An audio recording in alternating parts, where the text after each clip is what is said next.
Hi, my name is Fawzia Mirza. Thank you for watching Chutney Popcorn and for joining us for this Q&A with the director and co-writer and some of the amazing cast from the film. So I wanted to start by sharing why I think I was asked to, of all the queers in the world, moderate this Q&A. So I'm a writer-director. I'm an alum of both New Fest and BAM. I'm queer. I'm a filmmaker.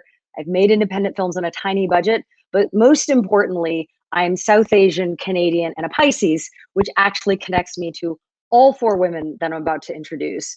With that, I'd love to bring up the director and co-writer and one of the stars of Chutney Popcorn, Nisha Ganatra. I'd love to bring up Jill Hennessy, who played Reena, Reena's love interest, Lisa, and Sakina Jaffrey, who played Sarita, Reena's older sister, and fellow Pisces, Cara Buono, who played Janice in the film. Welcome, y'all. Hi. Hi. Hello. Hello. So I have to say, and I know that you know this, but I have to tell you that and reiterate that Chutney Popcorn is a film that is iconic in cinema canon and in queer cinema. It is canon. It's one of the first South Asian queer depictions of romance and of family drama and of henna that I know I ever saw and that exists. It's a film that refreshingly was centered in queer community, and it wasn't a coming out story. And I know I deeply related and continue to relate to Reena's struggle, both in her own life and with her family, and trying to figure out how to be who you are when you're different from your family. So first off, I would really love to hear from the cast about how you got involved with the film and that kind of your own origin story with Chutney Popcorn. And I'd love to start with Cara. Hi. Hello. So nice to meet you. I'm so happy to be here. I have loved being part of this movie, and I'm so glad it's continuing to be enjoyed by new audiences. I met Nisha when we were both starting out at there was the first New York Women's Film Festival. I had written and directed a short film. She had also had a short film there, and we met and immediately bonded over work and just loving her spirit and her soul. And she said, I'm making this movie, and I got the script. I loved it. I loved it, how, unique it was. It wasn't a story like this, So I just wanted to be part of it in any possible way. Also getting to play a UPS delivery person was intriguing to me, still is. And yeah, it was one of those gut instincts, and just wanting to have this creative experience to tell such a unique and personal story.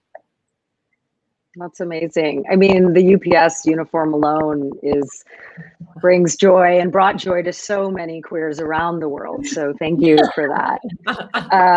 What about you, Sakina? What was your in? How was that connected? My in was simply that I was an actor, and Nisha had a script that I was asked to look at and audition for, and I desperately wanted the part because I thought, who else is going to play this part? This is my part.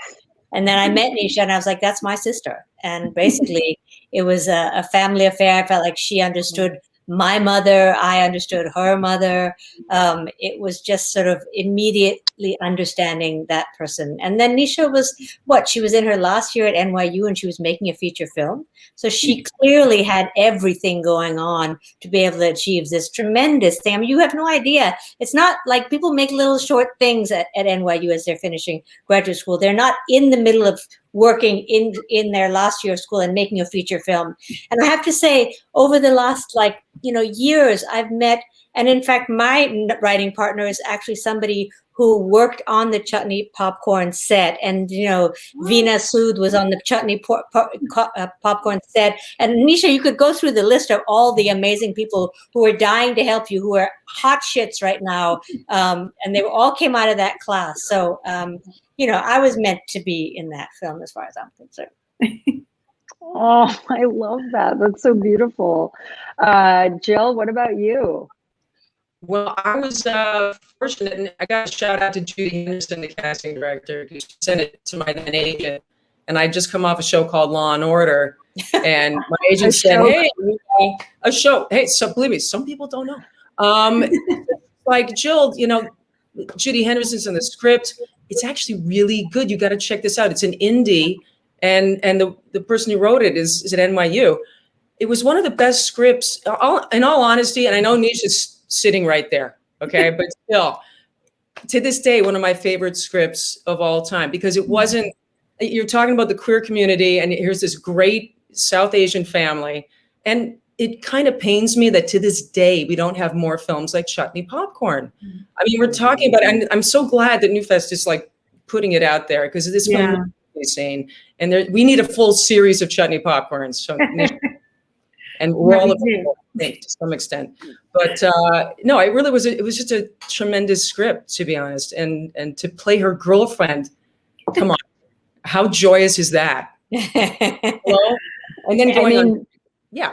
You know what Jill doesn't know, or maybe never knew, is at that same festival where Cara and I met, Jill was like upstairs in the fancy part where the celebrities were being kept away from all of us.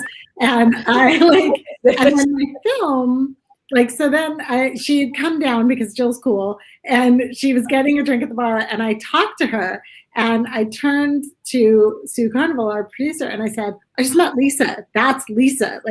And she was like, "Hey, asshole, that's Jill Hennessy. You're never gonna get her."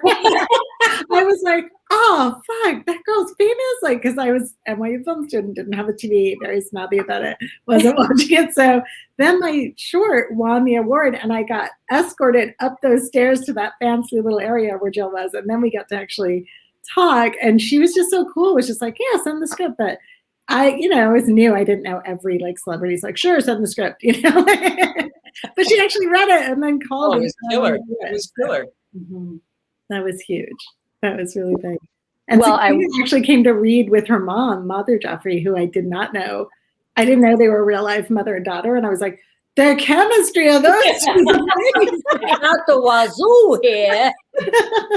They're fighting in the waiting room right now. You feel so that wasn't planned. You feel that wasn't planned. That just kind of happened. I can still feel the tension.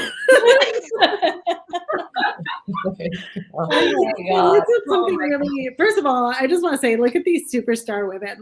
Cara Buono was went on to do little things like Mad Men, Sopranos, Stranger Things. Sakina went on to be in House of Cards, for American Gods. Jill's breaking her heart on a little thing. A series named after her called Crossing Jordan. Luck, and everywhere you turn, and has a full-blown singing career. Then I was like, I'm going to go to Hotel Cafe to watch Jill Hennessy perform, because she has a best-selling album with a little guy named T-Bone. It's insane what they've all these. And we feel the same way about Nisha. My God, exactly. Look what she's enough to do. But I can't say. I mean, we all knew, didn't we? We knew. We knew. I knew all of you were so special and lending your talent to this story. and Nisha, maybe you could talk, because everyone's talked about. Maybe you could talk a little bit about your origin with this script. Why was you if. Sakina's talking about everyone's making these short films at NYU, and you were like, "No, I'm going to make a feature. Right. I'm going to make a feature, and I'm going to make this feature." What was the origin story for that?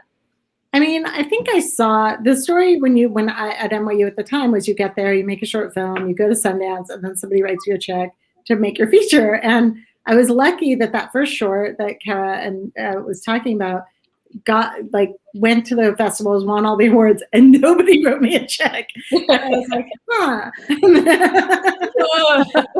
there's something wrong with this little model they're offering. And then Spike Lee was the directing teacher, and he said, yeah, dumbass, it doesn't work for that way for us. Like, you got to go make it yourself. And if you're smart, you'll do it while you're in school and it's free.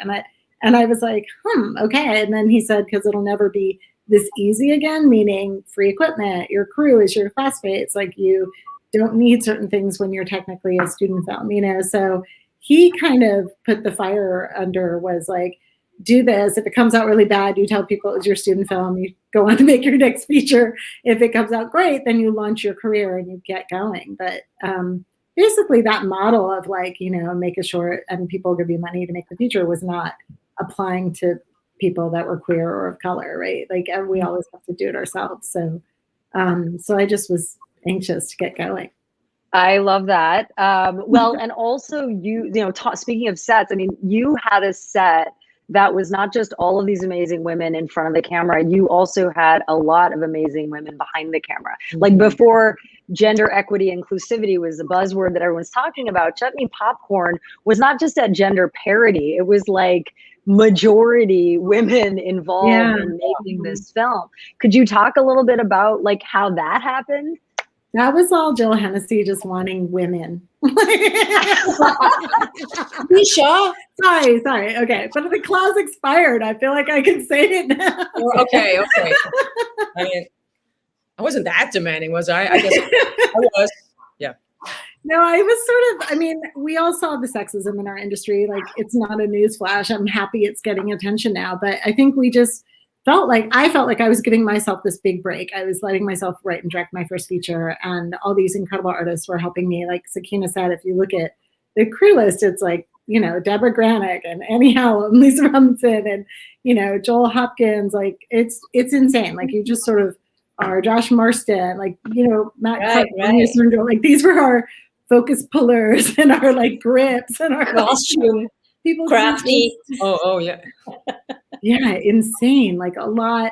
So I kind of realized there were all these women who were working in film, but they had a ton of experience, like being an electric, but nobody would let them be a gaffer, or a ton of experience being grips, but nobody let them key. And so we just sort of thought, why don't we just promote everybody? Everyone can make it their first time doing this job. And then we'll all like perpetuate work for each other in the industry, because now they can go out and say, I did gaff. I gaffed on Chutney Popcorn, and then we'll get another job. And the female DP, like same thing. We were just like, give everyone a credit so they can get more work. Looking back now, I'm like, that was dumb. Like, I should have surrounded myself with really experienced people. But like, what we got in exchange was, you know, the super heart and soul of everybody's. Like, you feel it in the movie. You feel everyone doing it for the first time, you know. It's not like, I mean, we didn't have a makeup artist. We didn't have like, we just sort of, you know, or we could afford one for like 4 days. So some of the days I have like all this crazy makeup on, and other days. You know, it definitely is hands down, like, you know, of my, like it's one of my favorite films I've ever made in my life. And part of it had to, of course, it had to do with Nisha and the script, but it was also that atmosphere, which was so warm. There was no screaming. Everybody was working for this beautiful common goal of telling this gorgeous story that was so funny and so real.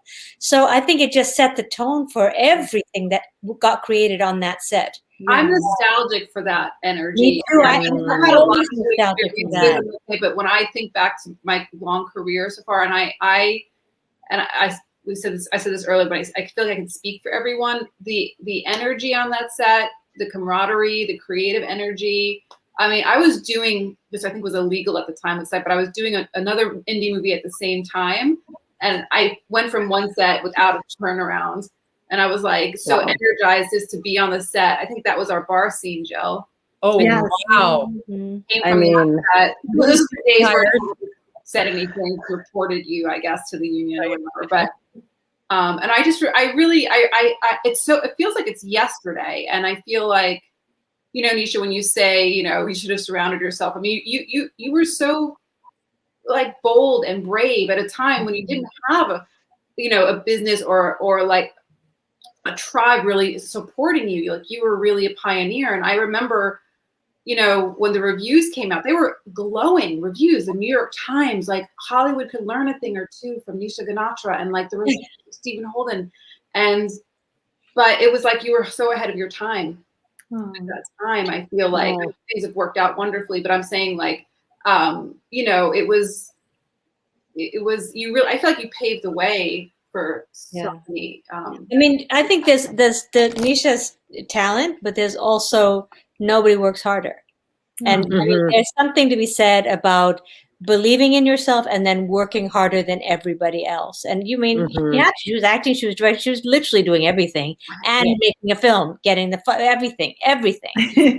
There's no, you know. I was 35. Now I look back and I'm like, and we were shooting on short ends. Like, so in the middle of the take, like we ran out of film, remember? Because it was like, it was a commercial. A friend had shot a commercial and was, we had all this leftover film, and I was like, great, like what?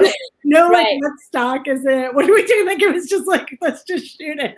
And then Nisha had this other thing which she decided to do. I think she did it on many films after Chutney Popcorn too, where she always thanked Madonna at the end of the film. And it was like, she don't know Madonna.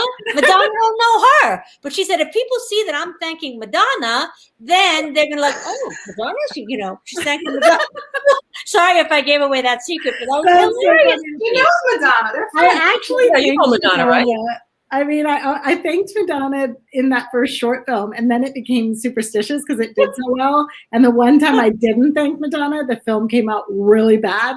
So I totally got into Superstition, but also because Madonna was the first person in my life to say, like, go do it, break the rules. You know, you don't have to follow this path that everyone's laid out for you. And looking back now, I was like a gay kid being like, she's talking to me, you know, but like so Madonna, she's a big model, you know, she was pretty awesome. Totally. I mean, if Madonna's watching, you had an impact for sure on Chutney Popcorn.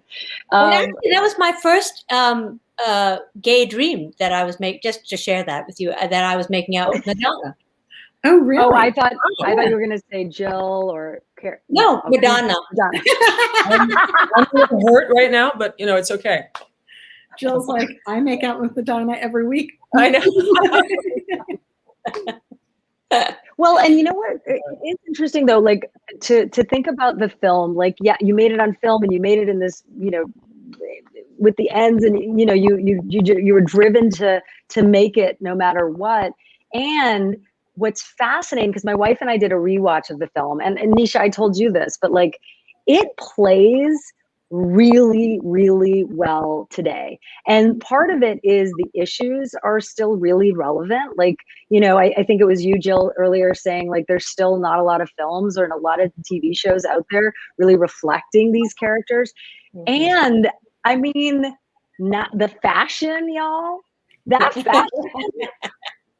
It is fire. Like it is back with a vengeance. So I definitely had moments where I was like, did I walk through a portal? Like, is this happening now? Did this just come out? So I don't know if any of you have revisited it recently, but I encourage you to do so. Yeah, I just went to a screening actually at NYU because Dean Antonio, I think, arranged the whole thing. Yeah. And it was so joyous to see it on a big screen and with an audience of NYU students too. And of course, I mean, they're so proud of their alum, Nisha Ganatra. I mean, and to sit there with her and then this audience of students, you know, and then talking about the film afterwards. And Paolo was there too. Oh.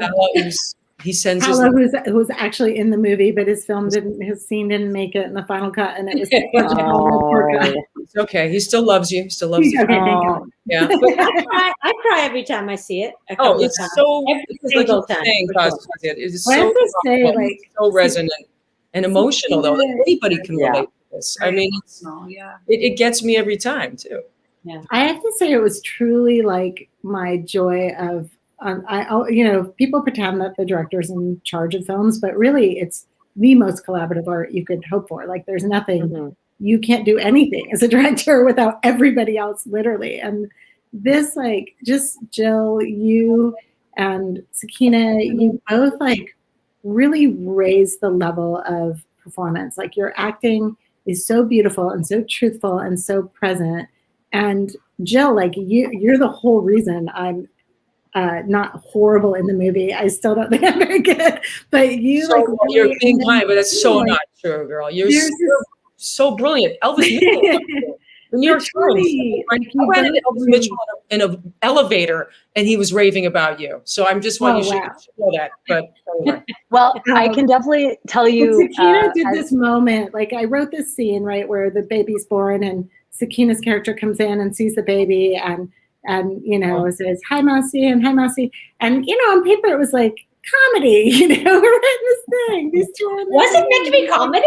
And I Kara's like, you know, I'm thinking about it. The way you come in, Sakina. oh my God. So me and Jill and Nick are sitting there like doing our thing. Kara's improving this brilliant thing with birthing a Stuffed doll animal in the other room. So it's That was she fun. made up that whole thing. Now I know, delirious from the other movie she was shooting. And then, like, Sakina walks into the delivery room and we all just like, oh my God, it was like a tuning fork just went off and we all just went, and she came in with that emotion and the conflict and the happy and the sad, and she made the ending of the movie. Like, it's nothing without that performance. And Jill, I remember looking at Jill, and Jill and I were like, oh fuck, like I mean, I was 24. I didn't know what the fuck that was like to like not now I have a baby that took a very long time to have. And I called Sakina every year and was like, I'm not pregnant.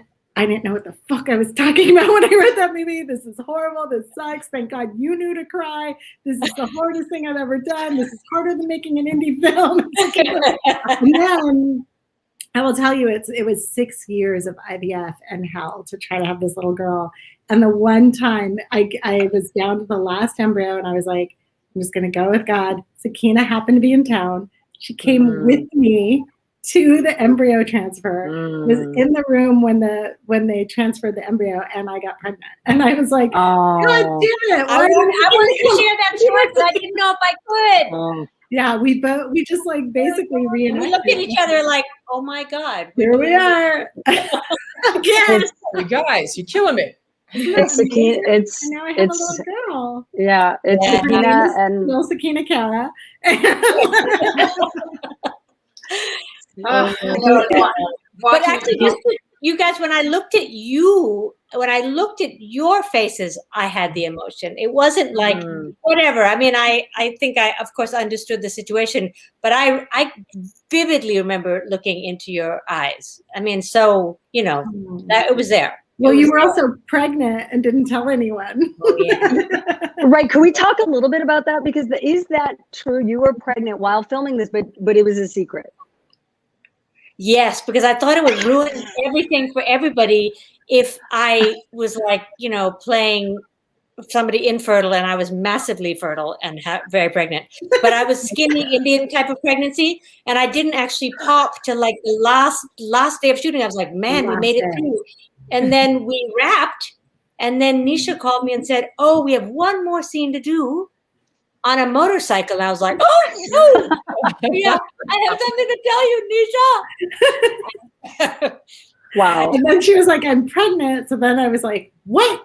And then she's like, I can't sit on a motorcycle. I can't do the thing. So that's why we had to get a truck. And we were sitting on apple boxes in the back of the truck.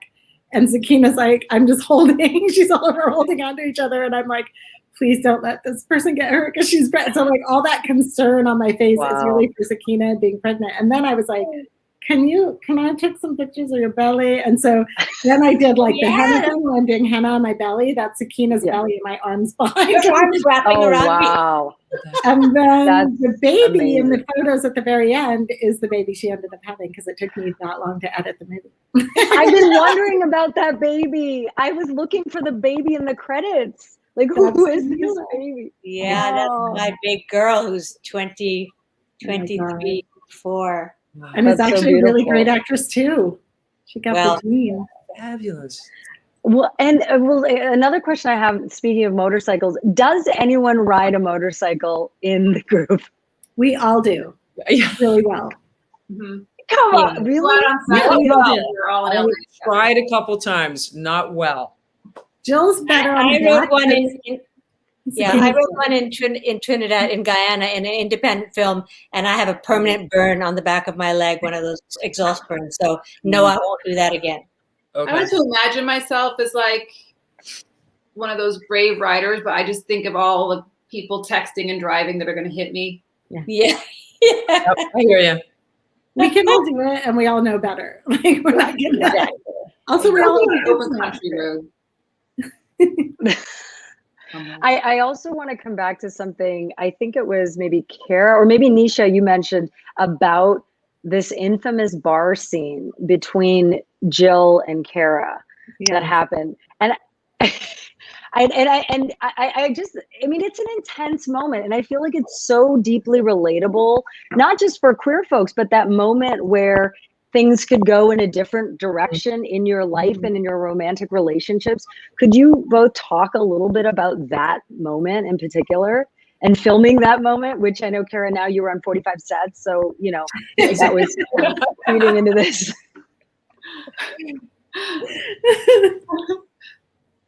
Cara just really was wanting that big 80s hair. She Totally.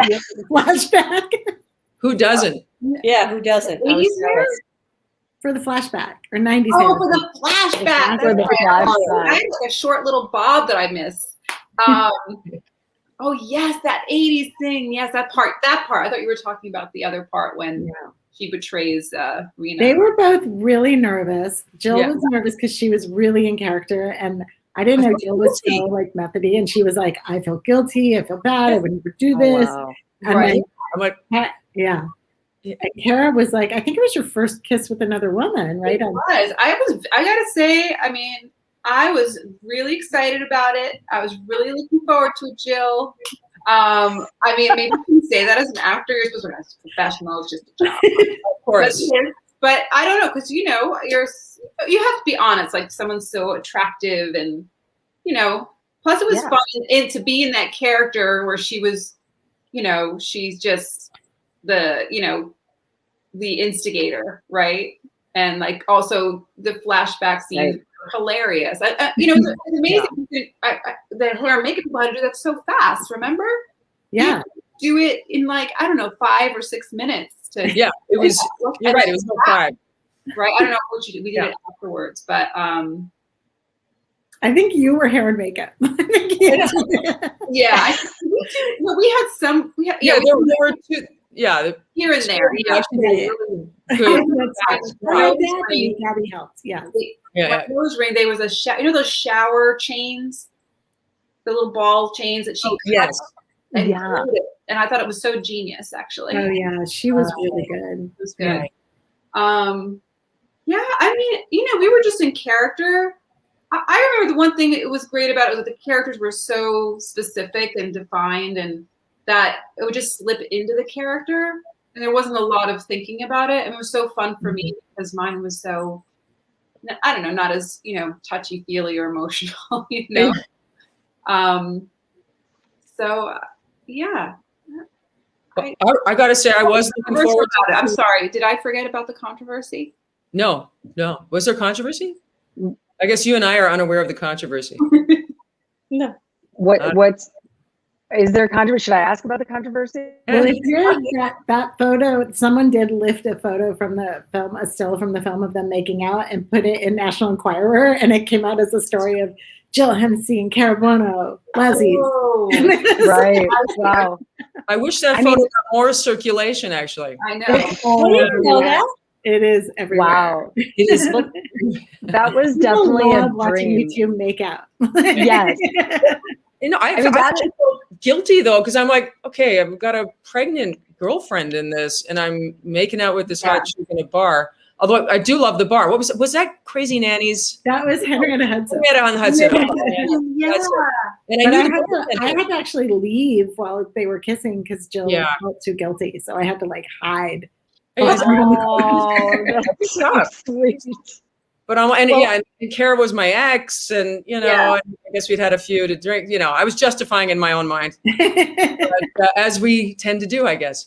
But no, that was so much fun. I mean, the whole night again, it was great. And again, Nisha, kudos to you too, because it all comes from the top, and you just engendered this sense of joy and generosity to everybody. She's got this quality, you do, of being able to make everybody feel better about themselves. And that's so rare in a director. And to have that on a set is so wonderful when everybody's bringing their best, but there's a level of, everybody's got a level of insecurity and wanting to do the best job they can. And then when we have a nurturing person like you, who's just fun as hell to hang with, who's coming to it with their personal story and their heart, it makes all the difference. So he's also just a fabulous director of actors. Like again, like probably 3 directors I've worked with where you just feel like you're getting direction that you can do and you can fly with because she trusts you. And then also it's fabulous direction. Like, we actors have to sometimes make ourselves director proof. And, with Nisha, you're just like eating everything, just hanging on her word. You want to try it, do it. And that's like such a gift as an actor. Yeah, I know. I always felt like I was in such great hands. And, this is your first experience together. And you never doubted. I just never worried, was this going to be a good take or whatever. I never had any self-doubt of what was going on during that production. Because now she's worked with like lots of like huge big deal actors and famous people, whatever. And I've heard them all say the same thing. They just love being directed by her. So, Well, I mean, I have to tell you, I don't speak for queers or lesbians everywhere, but maybe I do when I say that this film it really changed lives. And I know that can sometimes seem as if it's, a cliche, but it is that because it's true. It's true. It had great impact. It continues to have great impact. I actually was just talking to a young artist who wrote her thesis in film school. So much of it centers on Chutney Popcorn as a film. And I've made a few people jealous now. My wife was very jealous when she heard I was going to be in such proximity to all of you. You can tell them why. It's because your wife has a huge crush on Jill. How did you know that? Oh my gosh, I'm honored, but I'm not even deserving. I mean, look at wow, you guys are too sweet. Too yeah, I think that's questionable. You deserve it. But that's kind of the time that we have here for this panel. I definitely know that we all would love to see. I don't know if it's Chutney Popcorn 2, if it's Chutney Popcorn like 200. Like we want more of this group, this cast, you directing and writing, Nisha, and seeing everybody come back together. I mean, this is definitely the time. So manifesting that. Yeah. We would do it in a heartbeat. I'll do it. Well, thank you so much for all of you. You've got me anytime. Lots of makeup. Yeah. Well, thank you so much. Jill, Hennessy, Nisha Ganatra, Cara Buono, Sakina Jaffrey. Thank you, New Fest and BAM. And thank you to the audience for taking the time out from your days to share in this beautiful film and conversation with us. Take care. Yeah. Thank you. Thank you so much. Bye, everybody. See you. Bye. Bye.